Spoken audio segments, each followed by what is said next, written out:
Found in Translation, a weekly-ish exploration of one fellow's translation of the Christian scriptures, one chapter or this season idea at a time. I'm Brandon Rhodes, and across the internet from me is the translator himself, Brandon Johnson. Hi, Brandon. Hey, Brandon. Wonderful to see you as always this fine morning. How you doing? Oh, I'm doing pretty good. Got my coffee in hand and ready to talk some light. Excellent. It's going to be lit. Yeah, I have mostly decaf tea, so hopefully you're going to have to carry this one. Yeah, so this episode we are going to be, this whole season we're going to be exploring the fourth gospel, John, more big idea and patterns than like working linearly through it. And today is going to be kind of a rat king of metaphors that we're going to explore here. I'm sorry you have to have that image, but it was in me and now it's also in you. We just watched Nutcracker Sweet, the ballet for Christmas time, so we got the Rat King gets defeated, you have very right? specific costuming of rats to make this rat king. Right. Anyway, Yeah. They have jingle bells. So yeah, we're going to talk about this trio of metaphors that braid nicely. We're going to talk about light. We're going to talk about revealing. We're going to talk about rising up in the fourth gospel. I was surprised to see the connections that I hadn't seen before when you first pointed this out to me. And as I've sat with it, it's really been satisfying to trust how the metaphors can all play together. So I'm excited to get to share this with everybody today. Yeah. And I guess really where we should start is a recap on what you have discovered about metaphors in your translation process, because I'll put the cards on the table here. None of these are particularly surprising translation shifts for you. I suppose the rising up is at a few points, but really, I'm not doing anything controversial most of the time. Yeah, but it began in Matthew when you were translating the gospel according to Matthew, seeing how often certain words you were translating things differently there, and it was seeing a pattern of a wide metaphor set that was getting squished into different shapes, and so you lose that big metaphor. Could you give us a walkthrough of that? Sure. Yeah. The one that we found in Matthew and have continued to see throughout all of the books that we've talked about is this idea of walking a path, or maybe more historically, the way. But it's a way like a path, not a way like the manner of how you do it, right? So I like path better because it's more clear that that's what we're talking about. It's in the Greek, it's the same word that often gets translated as road or along those lines. So but these images of deviating or sinning, more traditionally deviating from the path, stumbling off the path, sidestepping from the path, and it doesn't use the word the path Following. all those times. Following how you walk, like it's all these words that fit with taking step by step along this path, even if it's not using the word path itself. It's there in these concepts. And some of those decisions, like going from sin to deviate, deviation, that was initially your commitment to do better than religious technical terms, or terms that have a particularly violent or shame-inducing legacy. Those were commitments you made, and then along that way you found, oh wait, actually this kind of pairs quite intriguingly with these other metaphors. And the words for saying, like I think like we talked about when we were going through Matthew, it's not that I don't like the word sin. I don't like the concept of sin. So I'm just gonna like sweep it away and Yeah. hope no one notices. It's like, no, I'm gonna translate it in a way that actually gives an it's talking about, and not just having this technical term that you get to define it in your systematic theology textbook, but don't have any sense of what it means otherwise. Yes. Yeah. Um, and it really does have to do this with a sense of veering off course. It's that archery Mm-hmm. term of not hitting the target. So you're going off course, deviating from the trajectory Yeah. that You're you're hitting the rumble intending. strip. And yeah, it's like bowling and getting a gutter ball. It's instead of the strike that you're going There you go. for. Yeah. Yeah. Yeah. So thank you for that summary.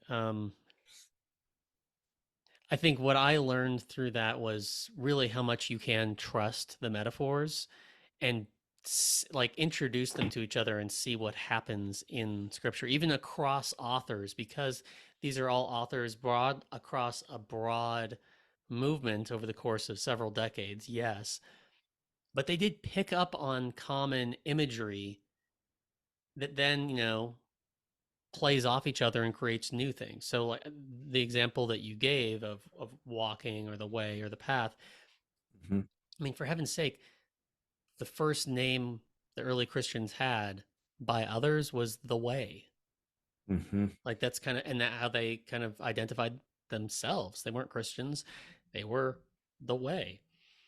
Um, so here, just trusting, you know, it's an interesting thing to trust metaphors as opposed to, I guess, technical or forensic language, because so often Mm-hmm. something like sin, we'll just keep using that image or that word, becomes this containable, grabbable, manipulatable Mm-hmm. um, technical term that we can squeeze into shapes that we want it to and hit people with and feel in control over. It's also just Mm-hmm. not how it's not reading it this literature as literature. That is not how to read a metaphor, is to go, that metaphor is actually quite literal and speaks about something very tidy and discreet. Right. Yeah. When you try to Metaphors, like boil it down to be, it clearly means this always. And like, that's it. yeah, No more discussion. It's like metaphors don't work like that. It's meant to help you build connections and see layers. And yeah, yeah. yeah. And yeah, I mean, same thing goes with stories. Stories and metaphors are um, the place I think that following a doctoral advisor of mine who said that, story and metaphor are the two places that God's authority or the animating power of God resides in sacred scriptures, not a formal systematic way, but in the Mm-hmm. messiest ways possible. Metaphors and stories. I Yeah. love that that's the way that the divine animates and brings to life the sacred literature. Yeah. Which works so well with what we're talking about for conversation, Mm-hmm. that like conversations are messy. There's misunderstanding, there's a back and forth, there's clarifying, there's different perspectives, sometimes clashing, sometimes building on each other. Um, Yes. and it's not just this well prepared 5 point speech that is impossible to mistake because it's been so well laid out and Mm-hmm. it's one directional communication. Mm-hmm. It's Yeah, interactive by nature. yeah, it's interactive by nature, which is, I would say, fundamentally egalitarian. It's more Mm-hmm. accessible than more religious technical language. It resists systematizing. It doesn't allow a word to like live in the arcane like bacchanalia of of Mm-hmm. academia or professionally religious people. Good Yeah. though they are, and important though religious scholarship is. This is this podcast is basically lay scholarship geeking, right? Like we're fans of this. We get into the Greek, right? But metaphors insist that we don't go the direction that that academic route has gone of um, kind of putting the vastness of the sacred story and God into like little test tubes and under a microscope. That's not how it's meant to be explored and Right. understood. Hmm. So so we see metaphors here that we wanted to just explore with all of you today. Uh, and again, that metaphor set is they're pretty loose, but I would say it's light, it's revealing, and it's rising up. These are really commonplace metaphors for us in the way that they're being used. Hmm. Um, but to see them used here, yeah, bouncing off one another, um, that's I think where the magic happens. And to hear them in some ways as relatively novel things back then, uh, Yeah. it's going to be good. So the way I'd like to Yeah. do this is let's go through um, six, like before we hit record, we picked out six different uh, excerpts from John that we'll explore. We're going to read it. We're going to have it up on the screen, and we'll talk a bit about it, and then we're going to see what we learned by the end of it. Sound good to you? Yeah. Yeah, that Awesome. sounds good. I'll point out like light, the word phos in Greek is, I translate it as light just the same way that places that everyone else does. But that's not a change that I've made it in any way. Mm-hmm. It's just in translation finding these themes. Um, the second one, the reveal, I actually don't use the word reveal, partly because this is not the apocalypsis, the uncovering, revealing that's talked about a lot in like Paul's writing, um, and other places. But we're in this book, the word that gets used a lot is the it's where epiphany, like it's where we get the word epiphany, which is coming up here. Yeah. And it literally means like to shine light on. Wow. Okay. It's not So the like that's that. uncovering, it's Right. illuminating. Right. Oh my So God. I translate it different precise wording in different places, but essentially it's something like sometimes like making it clear or illuminating or Yes. shine, like yeah. But that's part of how I it clicked for me that like this theme is bigger than just the word light here. Yes.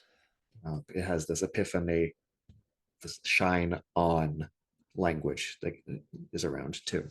That's great. That's great. All Yeah. right. In Let's. other translations, they just end up using reveal for both, for the shine on and the uncover. Just gets both just gets translated as reveal. And I'm like, Mm-hmm. that's not wrong, but like let's help it be distinct a little bit more. Yeah. Yeah. All right, sir. Will you please share your screen with the Yeah. good folks? And Yeah. And while I'm doing that, maybe you can explain why we chose to include rising up with light and shining. sure. Um, yeah. Yeah. It's a phrase that you use in your translation often wherever we would normally have um well there's quite a few places where it just makes sense, but there's also places for like resurrection, like to rise, insurrection, erection, Mhm. resurrection, right?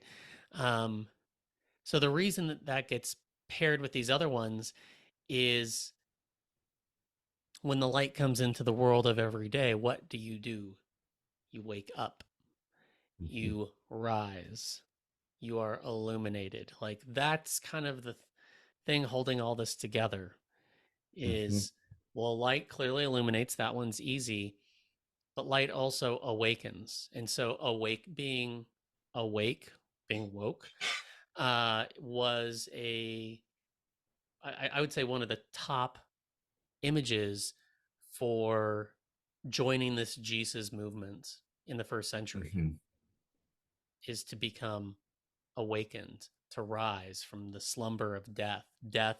Sleep is a metaphor for death. Laying is a is a metaphor, or is an image of sleep, of death.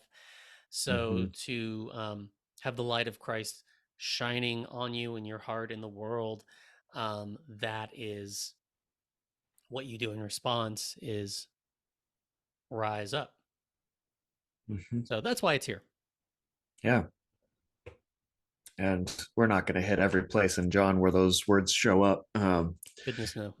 But there are two basic Greek words, agero and anistemi, and I've chosen somewhat arbitrarily to translate the agero as rise up or stand up most of the time, and anistemi is reawakening. They have basically the same definitions, those two words, both having to do with standing up, is the most literal core meaning, and then it gets used, like you said, to wake up, or rise from death, or like you talk about raising up a prophet, or raising up an army, or standing up against oppression. All of these words, and we're literally just like, he was sitting and then he stood up, like all of these uses, like just like in English, the stand is pretty flexible. Let's start in John 1. Let's do it. Okay, so this is starting in the middle of verse 3 there, where the sentence begins, but it's after we talked about the conversation was with God. The conversation was with God. And what has come into being by it, the conversation, was life, and the life was humanity's light. The light shines in the darkness. It's related to the epiphany word there. And the darkness did not overpower it. A person came into being sent by God, who was named John. He came to tell what was happening, so he could tell about the light, so that everyone would trust it because of him. He was not the light himself, but he would tell about the light. The true light that shines on every person was coming to the whole world.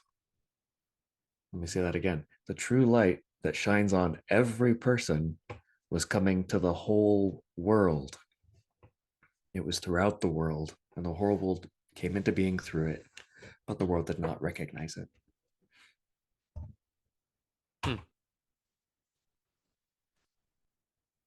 Boy, yeah, that verse 9 that you repeated is incredible. It's making it clear the light is something that is not small. It fills everything. It is like the sun. If the sun could fill all 24 hours of the day, all the way around the globe, right? Shines on every person, coming to the whole world. This isn't just a campfire. This isn't just the sacred bonfire in the temple. This is everyone, everywhere, all at once.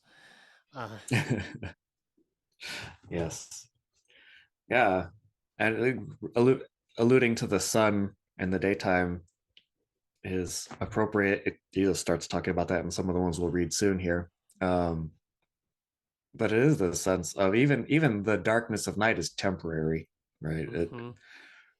It's there's cycles of light and dark, but it's for the whole world at different times. Yeah. And I think this is going to be a theme throughout the fourth gospel, is like, this is for everywhere, for everyone. This is, there's a certain audacious scale to the story John is telling of who the Jewish Messiah really is for everyone. Yeah, it's not just for, at this time, Israel, or in our time, the church, or Christians, or the people who do have the right doctrines, or it's for everyone. Yeah, like the light of the world does not belong to Christians. It doesn't belong to the church. It doesn't belong to your bishop or your elder board or you or the pope or the metropolitan. It belongs. It is everywhere. It doesn't belong to anyone. It's everywhere. Mhm. Whose circumference is nowhere and center is everywhere, as they say. Yes. Yeah, I love the anti-control power, not just of the metaphors, but like of this metaphor right here, as it's just like thwacking any sense of Hmm. power games. Yeah. All right, let's go to John 3. There's all three of the metaphors in that, isn't there? Yeah, this one has all of them, Woo! Yahtzee. all in one space. So, for context, this is when Jesus and Nicodemus are talking together, like in the middle of the night. Um, so they're sitting in the dark, probably around a fire or something, but it doesn't specify. Just, so, no one has ascended to the heavens except the one who descended from the heavens, the Son of Humanity. Just like Moses raised up, there's that word, the snake in the wilderness, it's necessary for the Son of Humanity to be raised up, so that everyone who trusts him will have age-long life. You see, this is how God loved the whole world. He gave the one-of-a-kind Son, so that everyone who places their trust in him would not be lost to death, but would have age-long life. God did not send the Son to the whole world in order to put the whole world on trial, but so the whole world would be liberated through him. The one who places their trust in him is not put on trial, but the one who does not trust has already been tried, since they have not placed their trust in the name of God's one-of-a-kind Son. But this is the verdict of that trial, that the light spoke to the whole world, and the people loved the darkness more than the light. It was because their actions were corrupt. For everyone who practices rottenness hates the light. For everyone who practices rottenness hates the light, does not, and hates the light, does not. I left out a word here, everyone. Uh, okay, so for everyone who practices rottenness and hates the light does not come near the light, so that their actions won't be exposed. But the one who behaves with integrity comes near the light, so that their actions can be displayed, because they have done them with God. With God. That's fascinating. A little kick at the end. Yeah, this was a mouthful, but there's a sense of being raised up to be seen. Mm-hmm. And then it ends with that same idea of being raised up into the light, being shined on to be seen. Yeah. It's all tied in here together, and that's part of the purpose of raising up or waking up, Mm-hmm. standing up for justice and truth and love. Um, all these things that those words can hold. Yeah. Talk to me about this verse 19 in particular. The light spoke to the whole world, and the people loved the darkness more than the light. Yeah, I get this image here. Like we talked about the metaphor of the path before, and that certainly shows up in a lot of these sections that we'll be reading. The image that came to mind reading this particular one, um, which I is part of why I set the stage with. I wonder if they're sitting around a campfire, and then in the evening here Mm-hmm. is we're not talking about a place with electric lights and street lights that can be on all night long, and we're talking about pre-electric humanity here, and the images of being in the camp in the wilderness, for instance. Israel like is the receiving Torah, um, Hmm. or even in this case being in the city being very different than what we imagine as a city now. It's much smaller and still lit by camp lights, Yeah. campfires. um, yeah, it's the sense of being in the light means being in the community, Mm-hmm. When it's nighttime, you're together around the campfire, eating dinner, telling stories, singing songs. Um, and the people who avoid the campfires are the ones who are outside the community trying to cause harm. They're stealing or mugging people or whatever it is, but the ones who are sharing and building and being together and caring for each other do that around these lights, these Yes. fires. And the ones who are trying to get ahead at others' expense are the ones who are avoiding the light so as not to be seen. Hmm. That's a very physical image that's being used here, I think, for larger things. The oppressors might not hide that they're, you know, pulling out their swords and threatening people to do what they're told. Yeah. Um, but their actions are corrupt. Their actions are getting ahead by harming Yes. others Yes. rather than being together. It invokes which this is something I think is a theme from throughout the scriptures, is all the way back to Genesis 4 with Cain and Abel, and God asking Cain, "Where's your brother?" Is like, how would I know? My brother's keeper. Keeper being King James Yeah. translation there, but it's like, am I the one who's supposed to like look out for him and protect him and keep watch over him? Yeah, yeah, that is in fact the calling of humanity from early in the garden, is to be the guardian and the caretaker for everyone and everything in creation. Yes. Um, Hmm. so it's the people who are sitting around these campfires in the community building that are doing that rather than hiding in the darkness. Yeah. Like to get away from the light, away from is to get away from one another. There's Mhm. an isolation dynamic to it. And the metaphors you're doing, and we are really like, I should acknowledge right now, none of this is implied in the text, but that's the power of a metaphor instead of a systematic term, Mhm. is you get to explore it, inhabit it, indwell it, let it indwell you, and see what resonances are there. So are we claiming all the implications of the campfire are in this verse? No. No. No. No. But this is what it means to play with a metaphor. And you get to do that. Mhm. Jesus and the apostles do that with their sacred scriptures of the Hebrew Bible. So it's in keeping with them to be able to play with metaphors like this.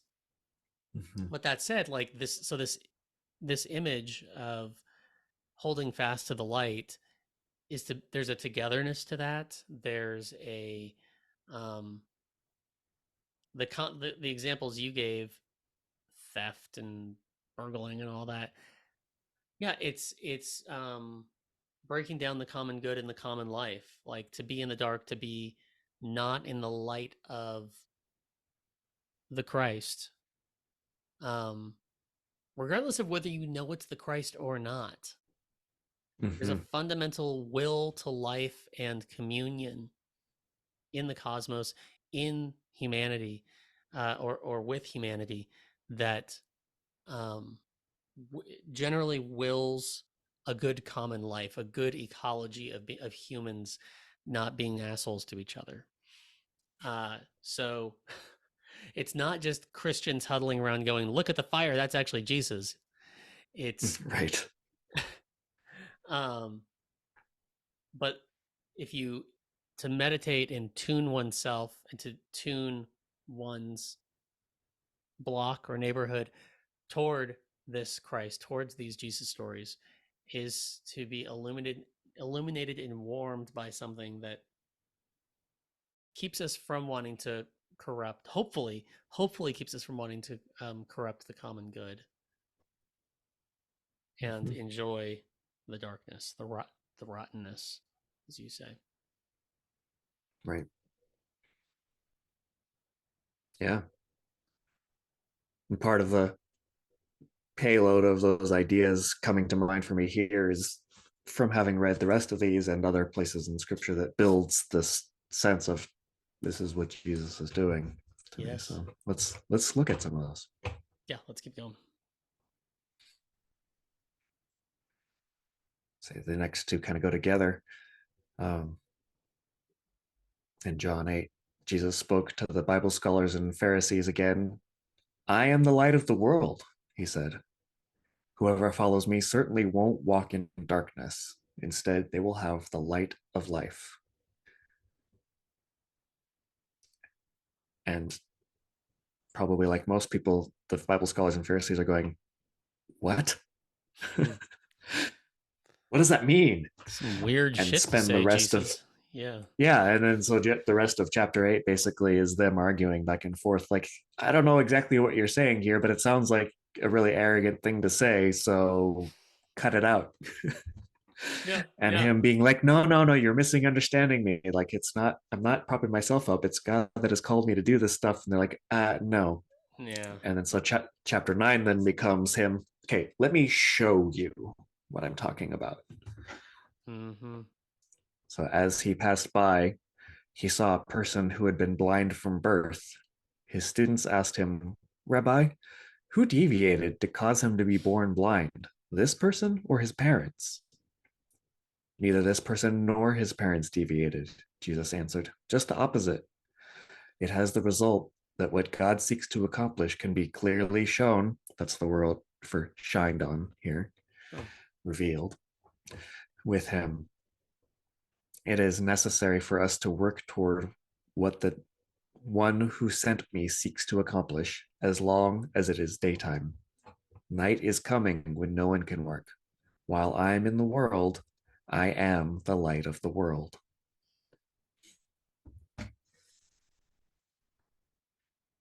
And then he heals the guy, spits in the dirt, rubs it on his face, which doesn't sound super kind, but it was the mechanism that he used to have this person wake up, be able to see, open his eyes, to have light come in. To have the light come in. It's a little on the nose, Jesus. Well, just above, but you take my meaning. Right. And so he's showing this is what it means for me to be the light of the world, doing the kinds of things that I'm doing, welcoming the people that others reject, and who healing those who don't others treat as unworthy, and are just objects of their own speculation. Like, which one of these does our religious system say is shitty? Him or his parents? Like, they're not using their religious tradition to say, and this is his disciples, this is Jesus's own like pals, right? Are like, oh, who effed up? My God, like this person has just been objectified to recreational power, and diminishing. He's being more dehumanized, not more humanized. Like it doesn't spark compassion in them. And so, and Jesus is just like, dude, this is all ridiculous, and demonstrates to them that he is literally now a vessel for light to come into. Yeah. And this is a good example to me of the difference between, like, often when I've heard the church talk about like be in the light, other than those and not like those in darkness, and it's very much a we're in the light, other people in darkness, and this judgmental we're better than. They wouldn't say that we're better than, because then that wouldn't be attributing it to God, that would be works, not right grace. But that's what they mean. And Jesus being the light is exactly the opposite. It is welcoming, sharing with others, drawing others into it as a gift, not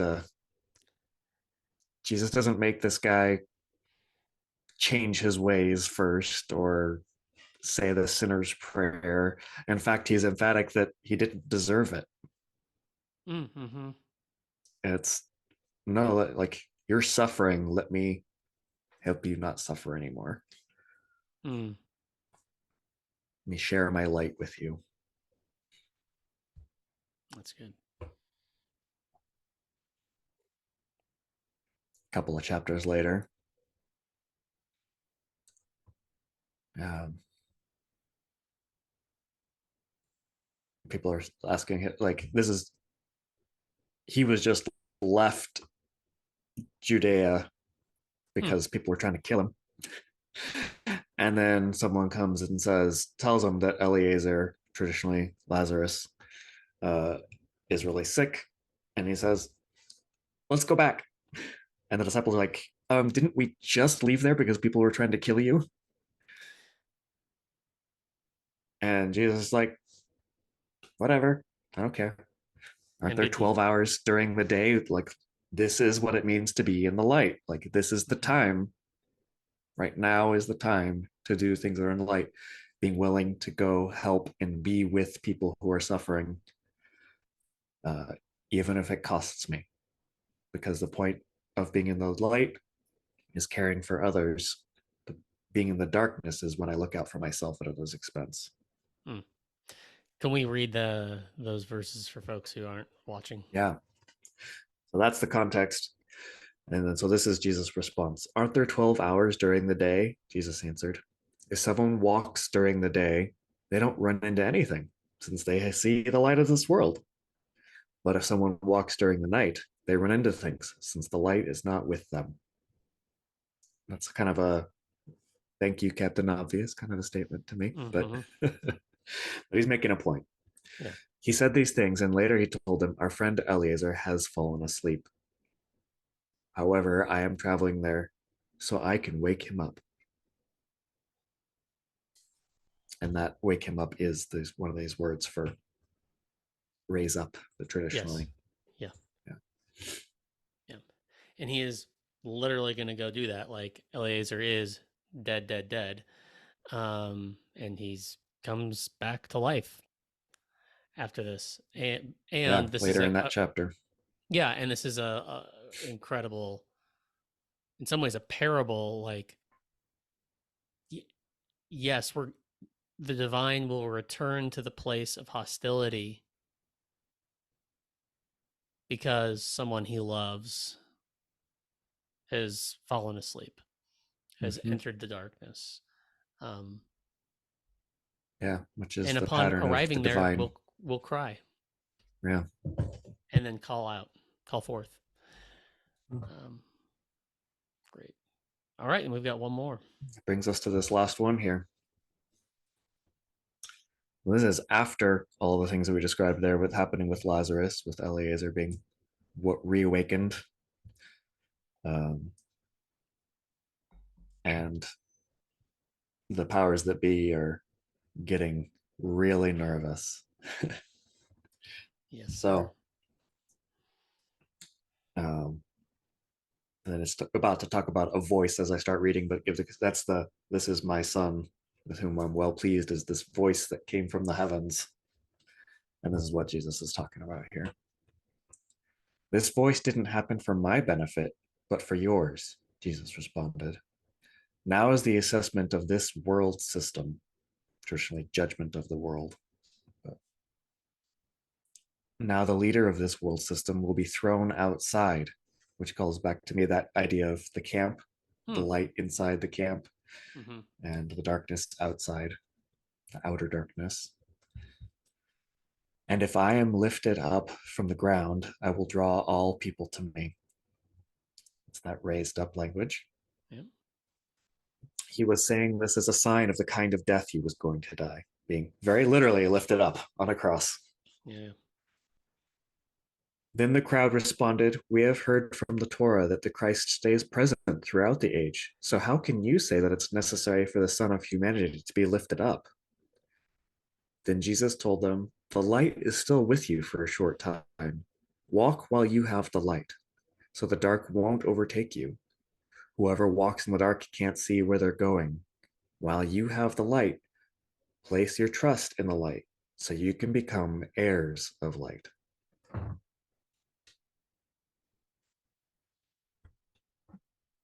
And now we may say for all six of these passages, the word of the Lord. The word of the Lord. Thanks be to God.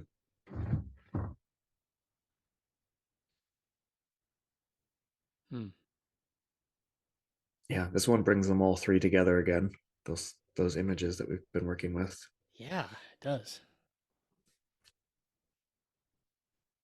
And I guess that's what I'd like to wrap up on here is just exploring what, like, let's recap what do we see, so to speak, Mm-hmm.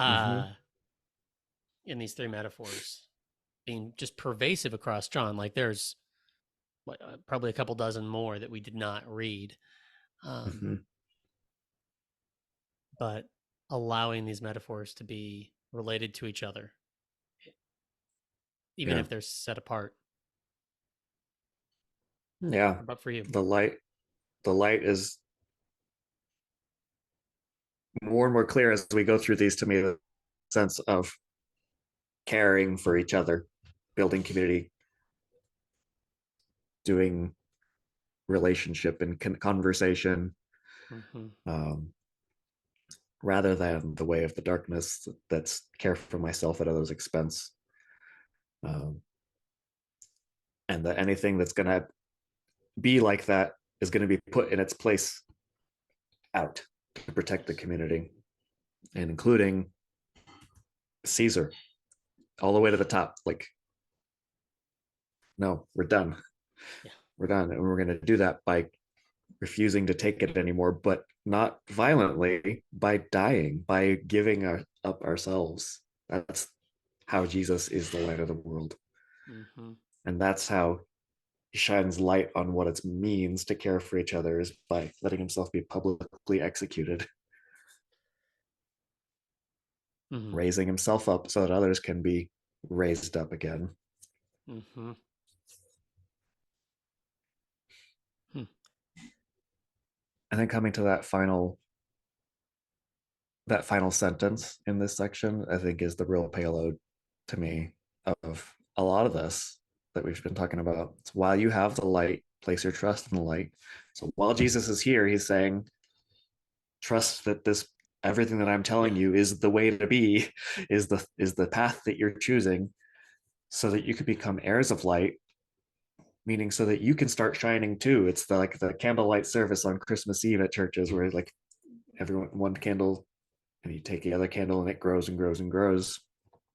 And it makes me think of Matthew 5. In John, he says, I am the light of the world. You're my heirs. So the Matthew 5 sentence makes sense. Yeah. You are the light of the world. Mm. Oh, that's good.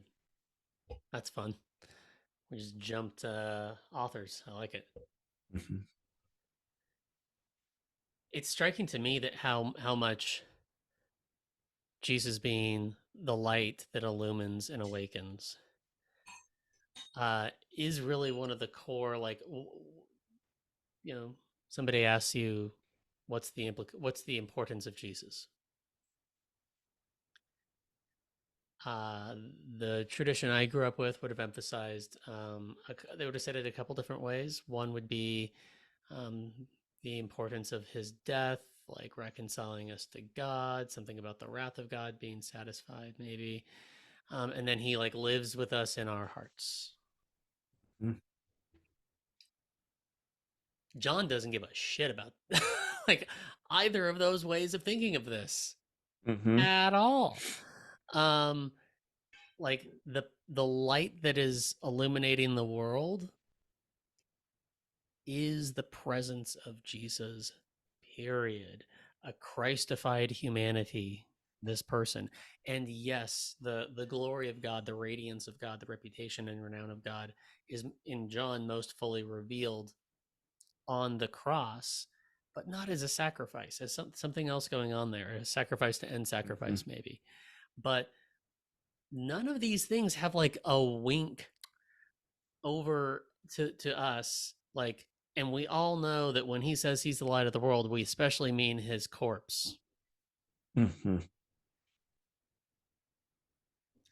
Uh, like, Yeah. No, he's talking about how he's living that provokes people to respond by killing him. mhm. But it's not him dying per se. That's what John is talking about. Yeah, like it's part of the total tapestry of the life lived, Jesus of Nazareth, the Christ. But like, what is the relevance of Jesus? Well, our tradition says Jesus, and following the author of the fourth gospel here, says that Jesus is the light of the world, the light that is shines on all humanity and the whole world.